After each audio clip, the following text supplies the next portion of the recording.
Xin chào quý vị, chào mừng quay trở lại kênh Trí Tuệ Phật Học. Đây là series Con đường giải thoát. Bát Chánh Đạo, tập 5, hành động nào đang giữ bạn lại trong khổ đau. Trong tập trước, chúng ta đã đi vào chánh ngữ cách mà sự chuyển hóa nội tâm được phản chiếu qua lời nói.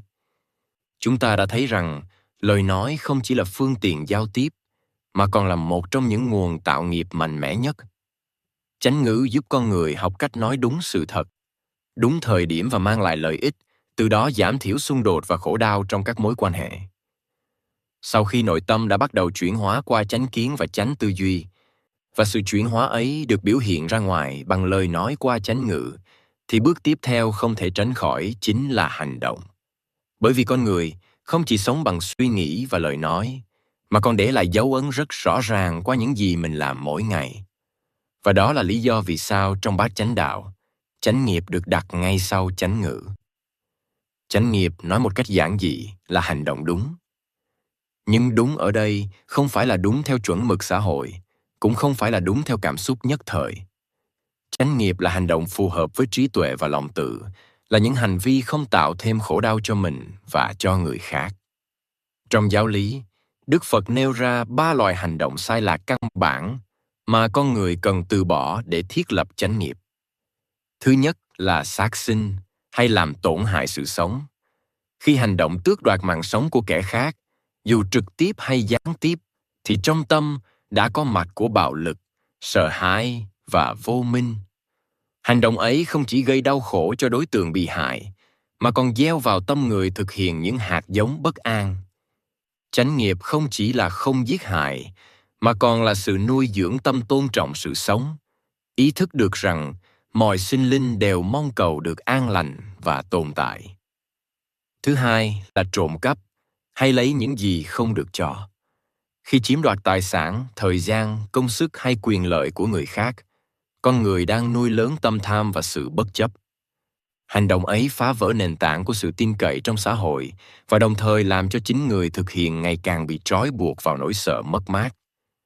Chánh nghiệp hướng con người đến sự liêm chính, tôn trọng ranh giới và quyền sở hữu của người khác, cũng như biết đủ với những gì mình đang có. Thứ ba là hành vi tà hạnh trong dục, tức là những hành động liên quan đến tình dục gây tổn hại, phản bội hoặc xâm phạm người khác. Dục vọng, khi không được soi sáng bởi tỉnh thức, rất dễ trở thành nguồn gốc của đau khổ, đổ vỡ và hối hận. Chánh nghiệp không phủ nhận đời sống tình dục, mà đòi hỏi sự có trách nhiệm, trung thực và tôn trọng trong các mối quan hệ. Khi dục được đặt trong khuôn khổ của hiểu biết và từ bi, nó không còn là nguyên nhân của khổ đau, mà trở thành một phan lành mạnh của đời sống con người. 3 nguyên tắc này không phải là những điều răn cung nhắc áp đặt từ bên ngoài. Chúng là sự biểu hiện tự nhiên của một tâm đã được chuyển hóa bởi chánh kiến và chánh tư duy. Khi con người thấy rõ rằng mọi hành động đều để lại hệ quả, và khi trong tâm đã có mặt của buông xả, thiện chí và bất hại, thì việc tránh xa những hành động gây tổn hại trở thành điều hiển nhiên, chứ không phải là sự ép buộc. Chánh nghiệp cũng cho thấy rằng con đường tu tập không tách rời đời sống thường ngày.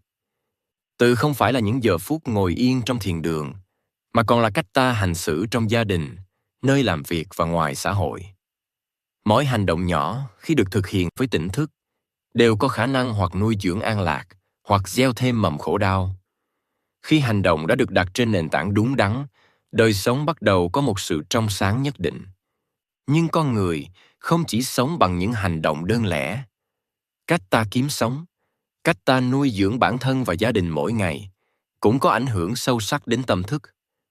Và đó chính là lý do vì sao trong tập tiếp theo, chúng ta sẽ đi vào chánh mạng yếu tố nói về nghề nghiệp và phương thức mưu sinh phù hợp với con đường tỉnh thức và giải thoát. Xin cảm ơn quý vị đã đồng hành cùng kênh Trí Tuệ Phật Học. Xin chúc quý vị luôn mạnh khỏe, an nhiên giữa đời thường. Hãy nhấn like và subscribe kênh để không bỏ lỡ những nội dung hữu ích tiếp theo nhé.